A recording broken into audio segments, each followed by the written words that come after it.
Hi everyone, I hope you're all doing well. Welcome to episode 3 talking about mania. Today we're talking about dysphoric mania, which is mania's darker twin.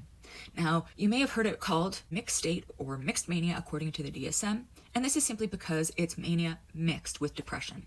So instead of feeling euphoric, a person's emotional core feels agitated, the person is irritable, anxious, despairing, or even enraged. Yet the sufferer still has the same racing thoughts and high energy as someone who's euphoric, except their mood is darker and heavier. Imagine a vehicle with the engine turned on, there's a brick on the gas pedal, a brick on the brake pedal. Well, what's going to happen to the two front tires? They're going to spin so fast, making so much noise, generating so much energy, friction, and heat that they eventually are going to start to smoke. They're going to smell awful. What's eventually going to happen if no one turns the car off or takes the brick off the gas? Well, the tires are going to combust. They're going to catch fire. This is essentially what dysphoric mania feels like.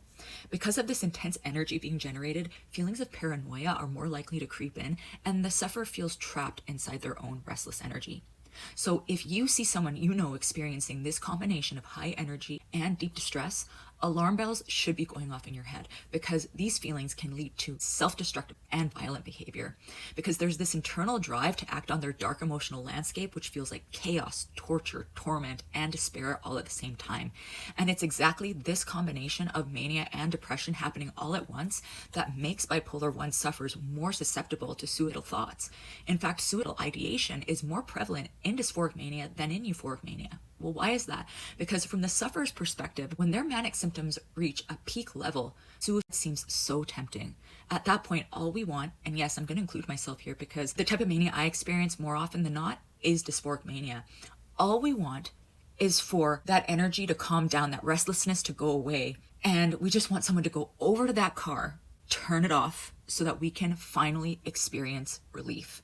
Now, is that a healthy solution? By no means. But I'm not going to sugarcoat the reality of what goes through our minds when these symptoms simply do not let us go. Life itself becomes so unbearable at that point that we can't even properly function day to day. So to recap, the typical symptoms of dysphoric mania include severe irritability and rage, restlessness and insomnia, racing, intrusive, and violent thoughts, impulsivity and aggression, intense hopelessness combined with high drive. Now, a realistic example in media is portrayed by Pat Solitano in Silver Linings Playbook.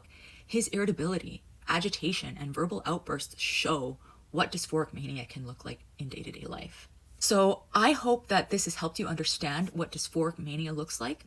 Next week, we're going to actually talk about how mania feels for those who experience it firsthand. So stay tuned for that, because I think you'd be surprised to hear the answers. Thanks for tuning in, guys. Take care. Bye.